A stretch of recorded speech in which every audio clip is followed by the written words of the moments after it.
السلام علیکم ورحمۃ اللہ وبرکاتہ۔ نحمد و نصلی علی رسولہ الکریم، اما بعد۔ محترم سامعین، میں آج آپ حضرات کے سامنے تاجدار مدینہ سرور کونین محمد عربی صلی اللہ علیہ وسلم کے بارے میں گفتگو کرنے جا رہا ہوں، جس نے دنیا میں اپنے اخلاق کے ذریعے عظیم و جامع انقلاب برپا کیا۔ 23 سال کے خلیل عرصے میں اسی انقلاب نے پورے جزیرہ عرب کو اسلام کے نور سے منور کر دیا۔ سامعین اکرام، آپ جانتے ہوں گے کہ دنیا کی تاریخ میں بڑے بڑے انقلابات پیش آئے، ان میں سے 2 خاص طور پر مشہور ہوئے۔ ایک فرانس کا انقلاب، دوسرا روس کا انقلاب، اور گردش ایام کے ساتھ آہستہ آہستہ ختم بھی ہو گئے۔ لیکن جس انقلاب کی بنیاد آپ صلی اللہ علیہ وسلم نے ڈالی اور جس کی جد و جہد آپ صلی اللہ علیہ وسلم نے شروع کی، پھر رفتہ رفتہ لوگ آپ کے مشن سے جڑنا شروع ہو گئے۔ بقول شاعر، میں اکیلا ہی چلاتا جانب منزل مگر، میں اکیلا ہی چلاتا جانب منزل مگر، لوگ ساتھ آتے گئے اور کارواں بنتا گیا۔ جن بہترین اخلاق کا آپ نے مظاہرہ کیا، اس کی مثال تاریخ کے اوراق میں ناممکن ہے۔ اس انقلاب نے بہت کم مدت میں عربوں کی کایا پلٹ دی، اور آج تک یہ عمل جاری ہے کہ تیزی سے مسلمانوں کی تعداد دنیا میں بڑھتی ہی جا رہی ہے۔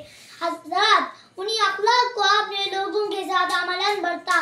مختصر واقعہ آپ کے گوش گزار کرتا ہوں۔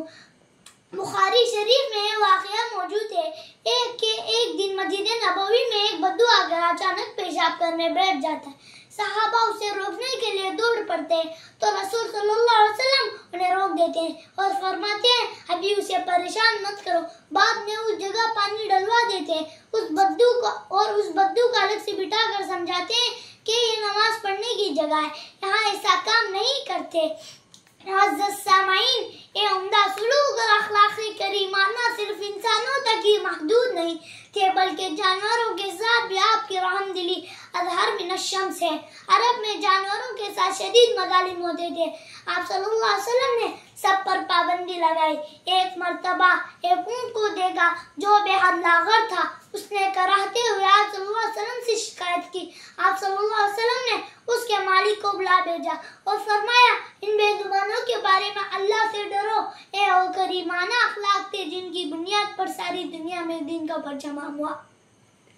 اللہ ہمیں آپ صلی اللہ علیہ وسلم کے اخلاق عطا فرمائے اور ہم سے دین کا کام لے، آمین۔